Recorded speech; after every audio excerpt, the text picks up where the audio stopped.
en bedreig nie, maar volgens my word daar oor met ons kinders te veel gefokus op simptome en nie noodwendig betekenis nie. En ek wil nie kliniese sielkunde kritiseer nie, as sulks nie, maar ek wil tog die bedrock, die onderliggende sisteem wat kliniese sielkunde aan die gang hou, 'n bietjie bevraagteken.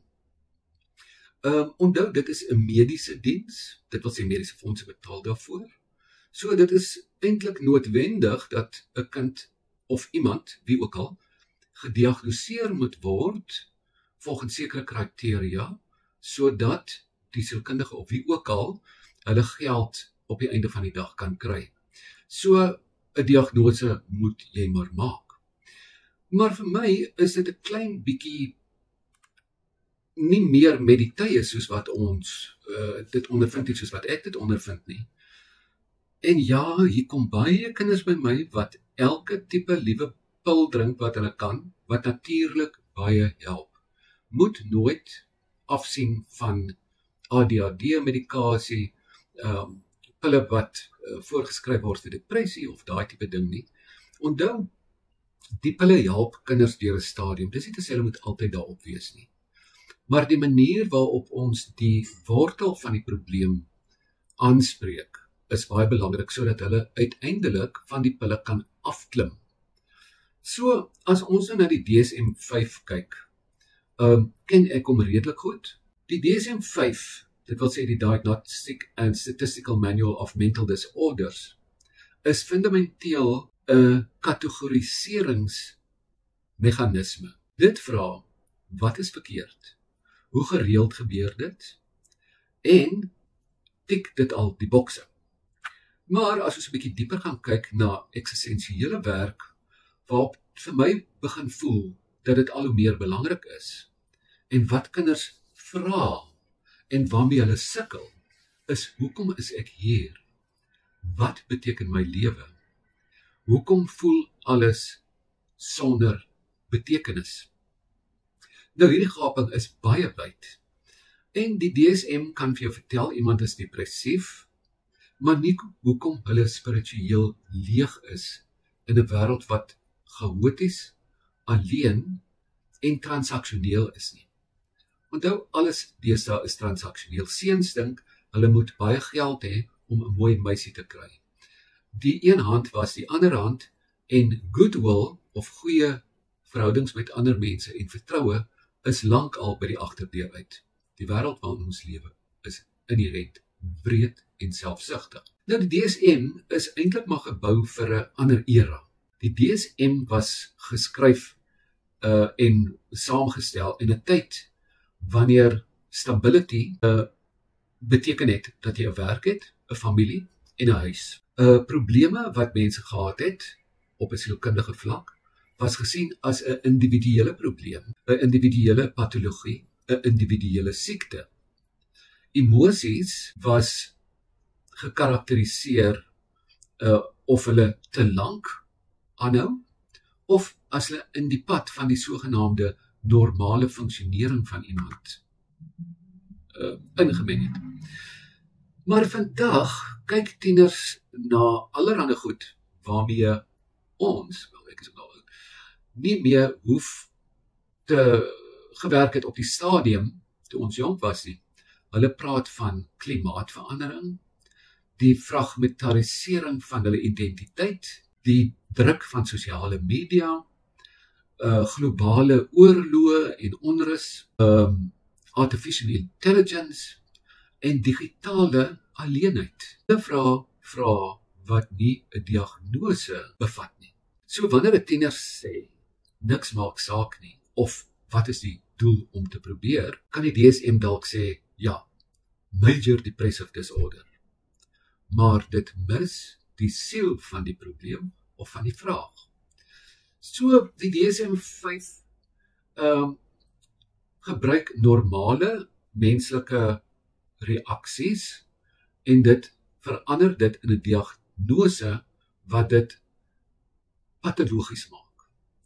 So, die vraag sal wees, voel jy alleen in 'n hiperkompeterende wêreld?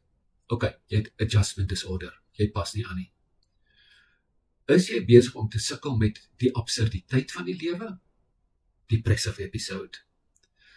As jy die stelsel soos wat hy staan, teenstaan, en jy voel die stelsel is nie regverdig nie, dan het 'n tiener oppositional defiant disorder. Maar wat as hierdie nie disorders was nie, in die eerste plek nie? Wat as dit 'n teken is van dat ons jeug besig is om wakker te word? En 'n jong persoon probeer die waarheid vind in 'n wêreld vol geraas, waar hulle sukkel om hulle self te vind.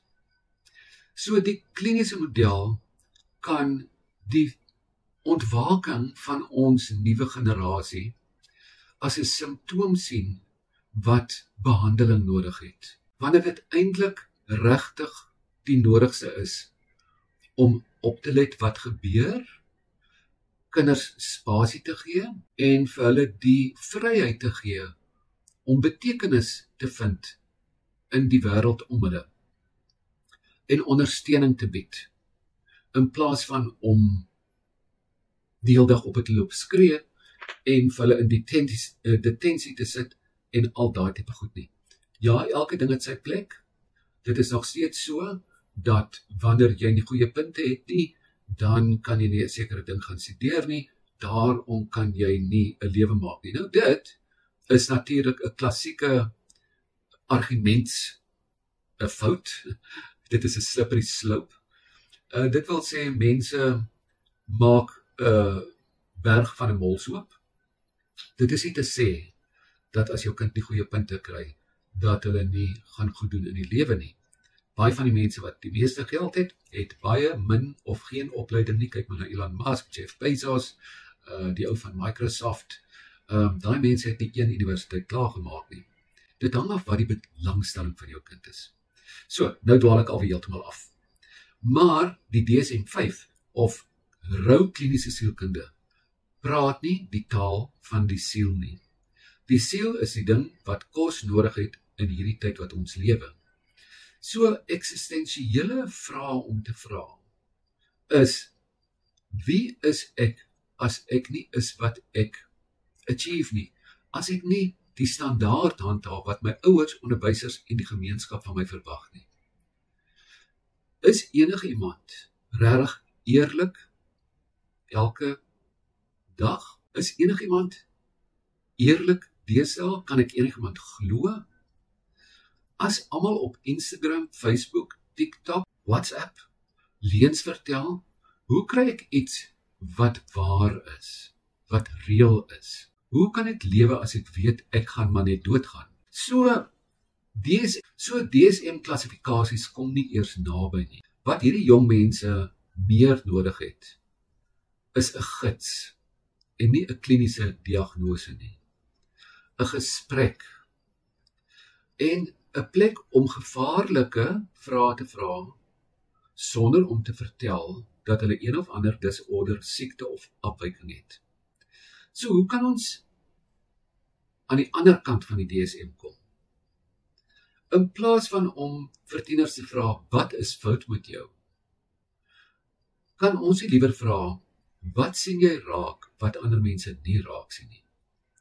Watter deel van jouself probeer jy beskerm deur nie om te gee nie? Watter betekenis wil jy graag hê, maar is bang om hoop te hê daarvoor? So as ons kyk na wat die DSM nie kan oplos nie. Die DSM sê patologie, disfunksie, simptome, individuele probleme en risikofaktore.